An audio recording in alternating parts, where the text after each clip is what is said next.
¿Qué pasará con el mundo en 5 años? ¿Qué pasará en 30 años? ¿Ya habrá sido la tercera guerra mundial?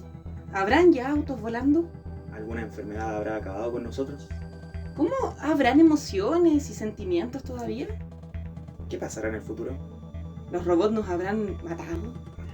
Mate. Hola amigos, soy el profe Alex Yo soy la profe Mitzi. y hoy vamos a hablar sobre las distopías en la literatura. Eso.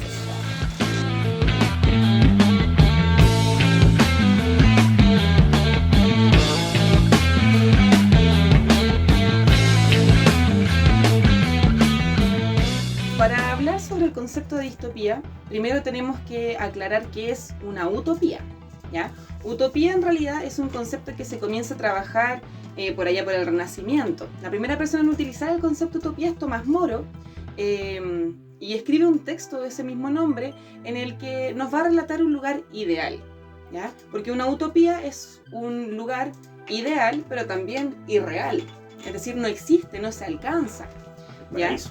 Claro, dicen por ahí que la utopía es como el horizonte, que uno por más que corra para alcanzarlo, jamás llega a él. En el libro Utopía, Tomás Moro nos muestra una isla, y en esta isla lo importante son los poderes políticos y cómo funciona la sociedad, ¿ya? Eso es lo importante de una utopía, ¿ya? Cómo se relaciona la gente, ¿ya? Por lo general, en una utopía vamos a encontrar todo lo que como sociedad en común queremos. Paz, estabilidad económica, social, ¿cierto? Felicidad, poder disfrutar de lo que tenemos, ¿ya? Entendiendo eso, una distopía es lo contrario, ¿cierto? Chile.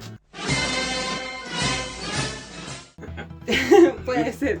Es un lugar, un momento, una situación, una construcción social que no queremos, ¿ya? Por lo general hay un dictador, ¿cierto? Hay una ideología que impera muy fuertemente. Hay un control social súper brígido, ¿ya? Hay textos, por ejemplo, en los que encontramos cámaras de vigilancia, cierto micrófono, donde no se permite sentir libremente, relacionarse libremente, ¿ya? Las relaciones sociales se ven totalmente alteradas de una manera bastante negativa. Algunos ejemplos de distopía pueden ser, por ejemplo, Un mundo feliz de Aldous Huxley, Crónicas marcianas de Ray Bradbury, 1984 de Orwell, Fahrenheit 451 de Bradbury también. y un montón de películas y series, ¿cierto? Encontramos, por ejemplo, Black Mirror en unos capítulos, pero donde muestran clarito cómo funciona una distopía.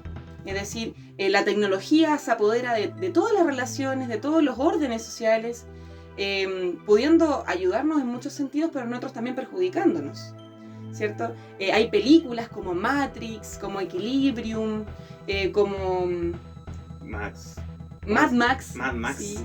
Esa distopía Blade también. Runner. Claro, en una distopía básicamente todo salió terriblemente mal y Sí. el mundo vive como en el lado contrario de la utopía, o sea, tratando de sobrevivir, esforzándose mucho, pasándola pésimo, ¿cachai? Y hay caleta de literatura, sobre todo en el siglo XX, que habla sobre eso, que ideó un mundo distópico. ¿Para qué? Claro. Como advertencia, ¿cachai? O sea, Sí. si seguimos por este camino, vamos a llegar a esto, ¿cachai? Por lo tanto, podríamos entender que estos escritores que idearan estas utopías, en realidad lo que nos están diciendo es, toma conciencia, mira a dónde vamos a llegar si continuamos comportándonos de esta manera. Claro. Ya, pues vamos a hablar de algunas distopías, de las más famosas del siglo XX. ¿Ya? Y yo creo que tenemos que partir con la distopía más famosa de la literatura, yo creo que es 1984, ¿ya? Del señor George Orwell. Hablemos de este compadre. George Orwell, ¿sabéis que a mí me gustan los escritores que, no sé, no estudiaron literatura, sino que vivieron harto, ¿ya? Y Orwell es un ejemplo de eso. Primero, cacha que el papá de Orwell trabajaba en el Ministerio de Opio de India. Yo no sabía que había un Ministerio de Opio. No sé por qué hay un Ministerio de Opio, ¿cachai? Pero había un Ministerio de Opio en India. Oye, el que nos puede explicar eso, bacán. La cuestión es que ya vivía con su viejo en Inglaterra, ¿ya? Con otro nombre, se llamaba Eric Arthur Blair, ¿ya? Y pasó una vida bien vertiginosa, ¿cachai? La hizo toda. En algún momento buscando pegas, se quedó sin trabajo, fue librero, vivió en la calle. Y cada experiencia le dio material para escribir algo, ¿ya? O sea, cuando vivió en la calle, por ejemplo, le sirvió para escribir su novela Sin Blanca en París y Londres, ¿ya? Cuando fue librero, le sirvió para escribir su novela Que no muera Aspidistra, ¿ya? Y así tiene hartos textos narrativos, literarios súper valiosos, pero lo que más tiene son ensayos. Y esta novela 1984 la hizo como al final de su vida. ¿Cuándo la hizo? En el año 1949. Entonces, es raro. Algunos piensan la novela 1984 se escribió en 1984. No, se escribió 35 años antes. Es como si nosotros este año 2020 escribiéramos una novela que se llama 2055. ¿Cachai? Claro. O sea, y ahí imaginásemos cómo llegaría a ser ese mundo. Entonces, en esta novela se nos presenta cómo Orwell pensó que iba a ser el mundo en 1984. ¿Y por qué Orwell pensó que en 1984 iba a haber una distopía? Ya, vamos a los antecedentes. La escribió en 1949. Orwell fue siempre bien crítico de los movimientos políticos que estaban surgiendo en la primera mitad del siglo XX. Recordemos, primera mitad del siglo XX, ¿qué teníamos? Teníamos dos grandes bloques, sobre todo en Europa, que teníamos a la Unión Soviética y tenemos al totalitarismo nazi, ¿cierto? Nacional socialista. Claro. Que si bien los dos eran bien, se llevaban mal, o sea, el nazismo representaba a la derecha más dura, ¿cierto? A los fascistas, también estaban los fascistas italianos, y la izquierda, en este caso, por la Unión Soviética, tenían otra mirada a la liberación del proletariado, etcétera, etcétera, de la cual también Orwell fue súper crítico. Pero, ¿qué tenían en común estas dos facciones? Que en algún momento, si se pervertían lo suficiente, podían llegar a tener el control total sobre el mundo, creando un totalitarismo, ¿cachai? Y llegaría a una distopía. Y esa es la tesis de Orwell. O sea, gane quien gana de estos dos desgraciados va a quedar las cosas. Si se apoderan de la libertad humana, ¿cachai? Si subyugan al ser humano a través de sus ideales, por muy buenos que parezcan, van a terminar siendo malos, ¿cachai? Entonces, esa es como la idea principal de la novela. Ojo que nosotros no somos reseñistas, así que quizá no les cuentes la novela. Pero bueno, veamos un poquito del argumento. ¿Qué pasa en la novela 1984? Hay un compadre que se llama Winston Smith, ¿ya? Que trabaja en uno de los ministerios. En este mundo que creó Orwell para nosotros, estamos en Inglaterra, ¿ya? En Inglaterra del año 1984, donde gobierna una facción que se llama el socialismo inglés, o en la sigla INSOC. Este socialismo inglés tiene 4 ministerios. Tiene por un lado el Ministerio del Amor, el Ministerio de la Paz, el Ministerio de la Verdad y el Ministerio de la Abundancia. Ya, Winston trabaja en el Ministerio de la Verdad. Lo que tiene de curioso es que cada uno de estos ministerios hace lo contrario, ¿cachai? El Ministerio de la Verdad lo que hace es censurar el pasado. Y aquí tenemos un tema importantísimo. ¿Por qué crees tú que quieren censurar el pasado? ¿En serio me estoy preguntando? Sí, te estoy preguntando. ¿Pero qué queréis que diga? ¿Por qué crees tú que en una novela van a censurar el pasado? Porque el pasado, la historia, siempre trae problemas para quien quiera apoderarse de una sociedad. Porque un pueblo sin memoria. Es un pueblo condenado a repetir los mismos errores. Y ellos ¿cierto? quieren que repitan los mismos errores. Por lo tanto, sí, pues, ¿cachai? Entonces fíjate cómo en ese mundo, en el Ministerio de la Verdad, ¿cachai? Mienten. Lo que menos hay es verdad. Claro. En el Ministerio del Amor, tortura. Para los que van contra el INSO, contra el Gran Hermano, ¿ya? En el Ministerio de la Paz se encargan de la... ¿Guerra? ¡Guerra! ¿De la guerra? Sí, pues, se encargan del contrario, ¿cachai? Y todo esto está vigilado por una imagen, y esto es súper importante de la novela, que es el Gran Hermano, ¿cachai? De hecho aparece constantemente mencionado que en las calles de esa Inglaterra distópica, hay pósters que dicen el Gran Hermano te vigila, ¿ya? Para que uno se sienta amedrentado. Y es una imagen, es un compadre con bigote, ¿cierto? Que mira con una mirada súper dura y hace sentir a la gente vigilada. Un dato curioso de esta novela, que es de 1949 y vaticinó de alguna forma la aparición de la televisión, ¿cachai? ¿Por qué? Porque en el mundo que nos plantea Orwell, Winston vive en una habitación, ¿verdad? Donde hay una tele. Y en todas las casas hay una tele pantalla le llaman. Ellos ven la tele, pero la tele también los ve a ellos, ¿cachai? Y los vigila todo el día. Por eso el Gran Hermano te vigila. Y ahí les dan las informaciones, ¿cierto? Suenan cosas por los altavoces. Entonces Winston, que es nuestro protagonista, siente resquemor frente a esto. No le gusta mucho. Empieza a pensar por sí mismo, ¿cómo es que llegamos a esto? ¿De verdad esto es así? Él trabaja en el Ministerio de la Verdad, pertenece a una de las facciones acomodadas de la sociedad. Y él empieza a cuestionar todo esto y a escribir un diario de vida, ¿ya? Al lado de la telepantalla. La telepantalla está acá, él se pone así y empieza a escribir. Y escribe sus pensamientos más profundos, lo cual es un crimen. Claro, está prohibido. ¿Por qué estará prohibido escribir en una sociedad? ¿Cachai? porque estáis pensando. Y esta sociedad no quiere que pienses, no quiere que hagas nada que revele una verdadera identidad, distinta a la del partido. ¿Cachai? Hay mucha gente que piensa esto, que la novela de Orwell vaticinó muchas cosas que ahora están pasando. Sí. O sea, parece que estamos viviendo en la novela de Orwell. La policía del pensamiento está presente ahí. O sea, Sí. si alguien te quiere incriminar por algo, hoy en día es súper fácil, ¿cachai? Entonces, ahí de tener cualquier cuidado con lo que uno comparte, con las redes, con todas las cosas. Pero bueno, otra de las cosas, otro de los análisis que a mí me llama la atención es que aquí también hay amor, igual que en el video anterior, también hay amor en 1984. Siempre hay amor. Este compadre se enamora de una muchacha de 26 años que se llama Julia, ¿cierto? Pero se enamora, imagínate enamorarte en una dictadura donde incluso el amor es mal visto. Andar de la mano, todo eso romántico que dijimos, que no era romántico, pero todo eso está mal visto porque expresar amor también es una forma de expresar identidad, ¿cachai? Es que los sentimientos son muy complejos porque al final, ¿por qué existe la guerra? Porque uno se da el lujo de sentir, po. Porque Claro. uno desea cosas, porque uno, no sé, pues quiere todo para sí. El deseo, el amor ya es peligroso para un estado que quiere orden. Claro, de hecho ni siquiera son libres de expresar su sexualidad, o sea, libremente, ¿no? ¿Cachai?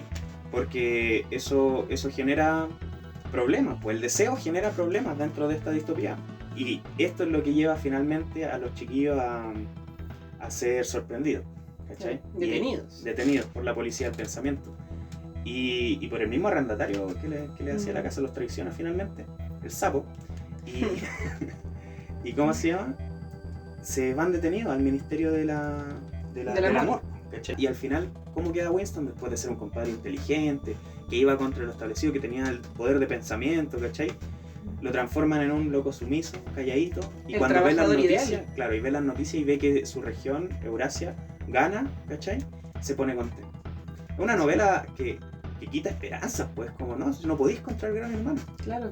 Y esa es la función en realidad de la distopía, po. Claro. Loco, en realidad está mal. ¿Cachai? En realidad, mira, ¿esto quieres? ¿Seguro?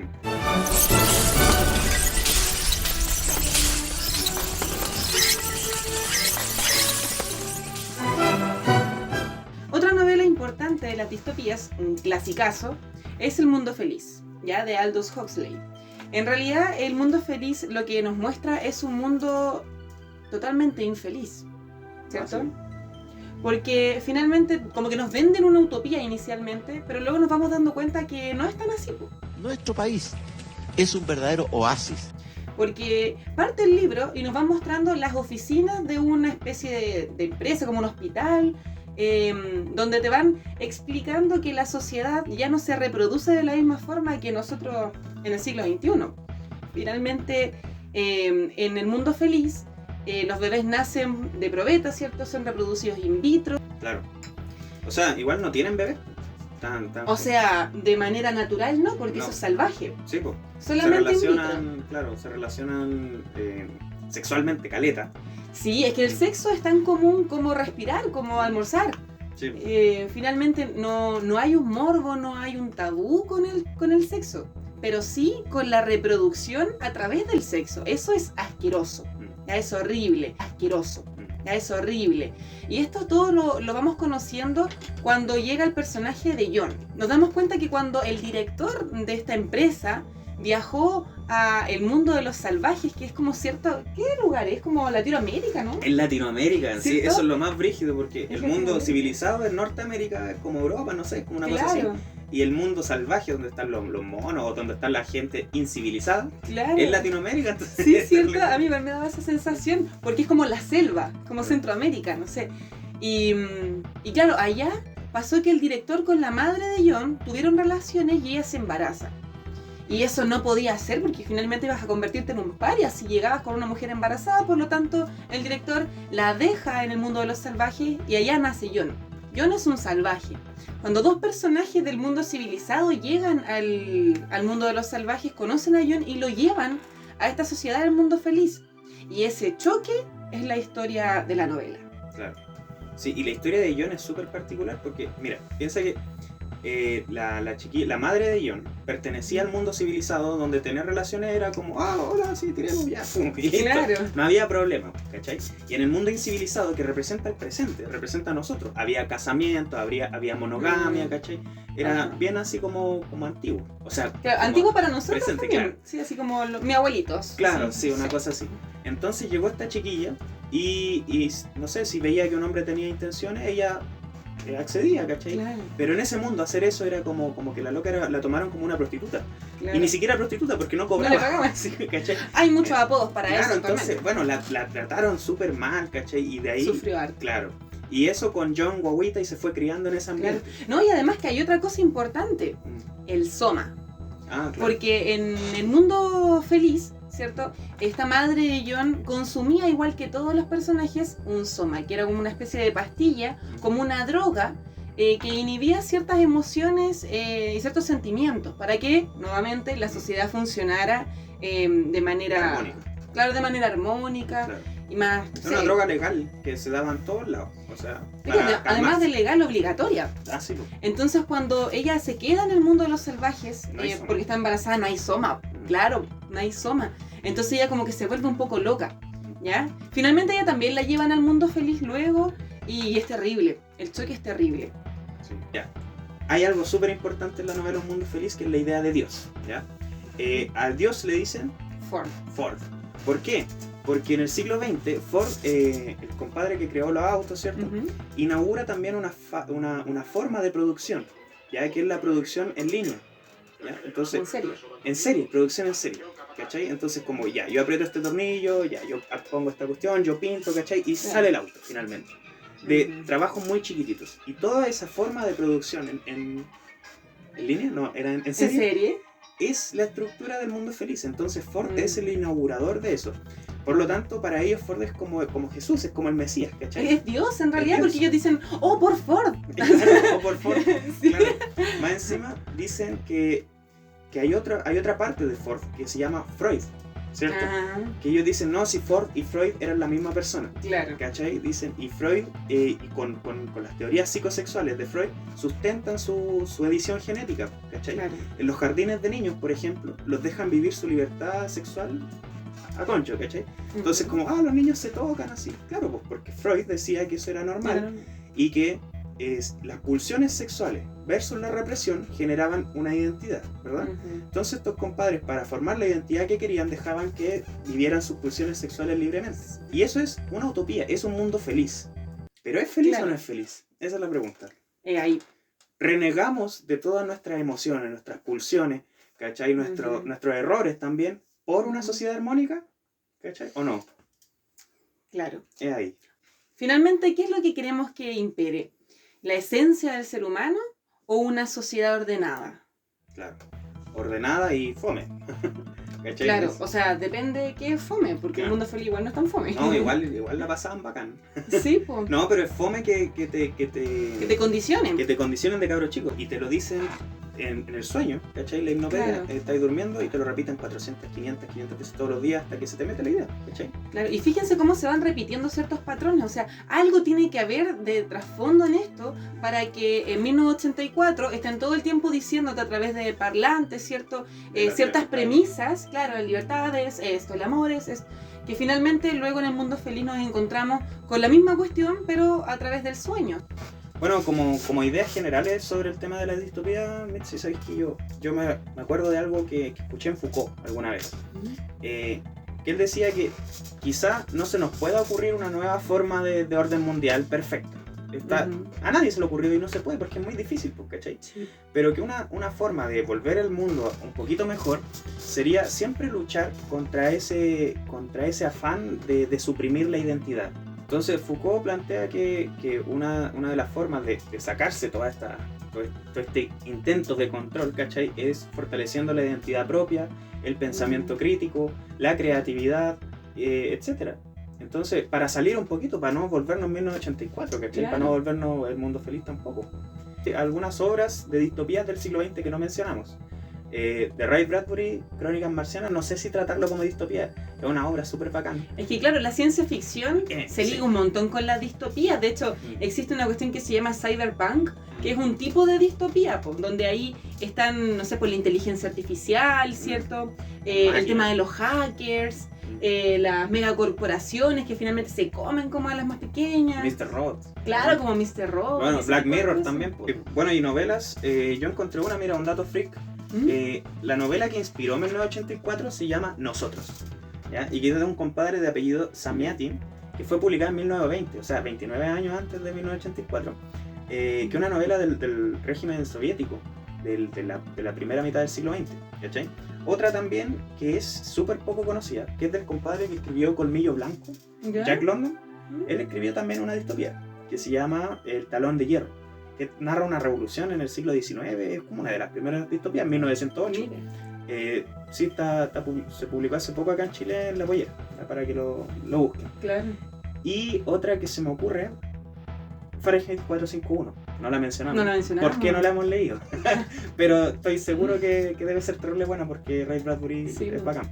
Hay una serie en Netflix que se llama 3% y esa también está inspirada en una novela de Margaret Atwood que se llama El cuento de la criada. Te faltó acá, maldita criada.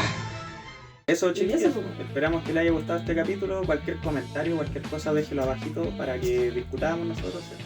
Hagan la guía en la cuarentena. Hagan su guía, hagan sus pruebas. No, ya lean libros nomás, cabros, si eso es lo que queremos. Aprovechen el tiempo, lean estos libros que mencionamos. por Lean El Mundo Feliz. Sí, pues lean 1984.